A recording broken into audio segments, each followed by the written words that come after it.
I'm with Saida the second time. And I'm over there and I'm freaking crying.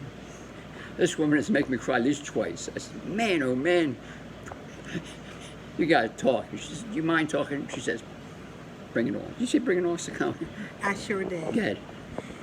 We were having a discussion about the harms of vaccinations. And I was just telling Arnold my story and how my story became my journey. Yeah. So I have a 13-year-old son whom I vaccinated for the first 2 years of his life. I gave him a shot called the rotavirus, and he was about 2 years old. Upon giving him that shot, he started to have diarrhea, and it was excessive. I went back to the hospital.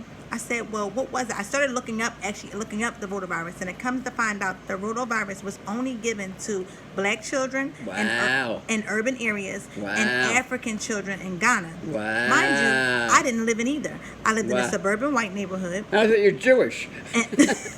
And are you serious? I didn't live in Africa, right? Yeah.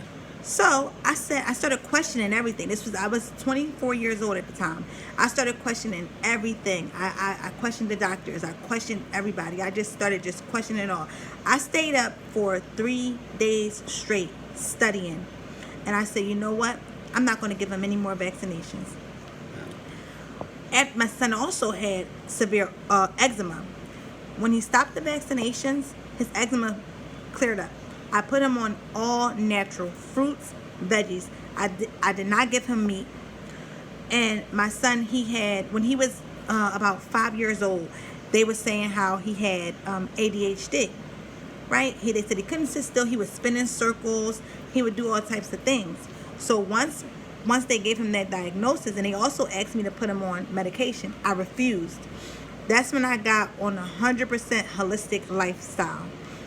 I gave my son all natural foods. I gave my son no sugar. I took him off of, he didn't receive sugar, no wheat. He didn't have milk, cheese, no dairy at all. My son now is 13 years old, on a college level reading, college level math. I homeschooled him. The school said that they could not handle him because he couldn't sit still. He wasn't functioning with the normal kids. So I said, okay, I sacrificed myself, and I stayed home with my son, and I got him to the level in which he's on today. My son is a straight A student, 3.8 GPA, and now gets honors for being the most well-behaved, well-mannered. He gets accolades everywhere he goes. Why? Because I did not let the system create my views. I created my own views. I stuck to my own system, and I trusted my intuition. I went within, and I became what you're supposed to be, an advocate for my child.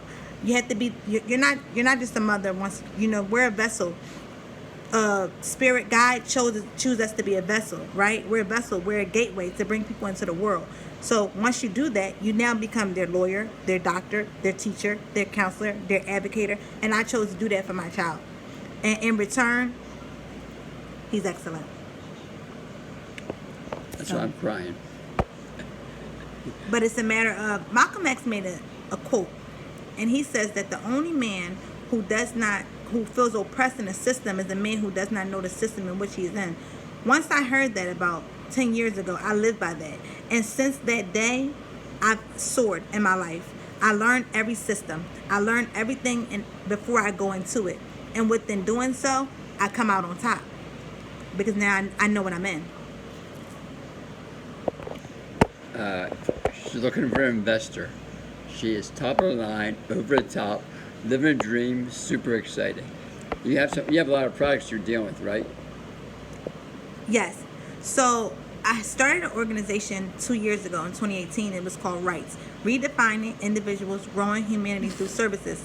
With this organization, it was to help inner city people who did not know their rights, who was not abreast to their rights, because in most cases in the African American community, because they're treated in a way that's demeaning and low, they live there. They live in that space, and they live in a space of scarcity, fear, and survival. And when you do that, you just get along to get along, right?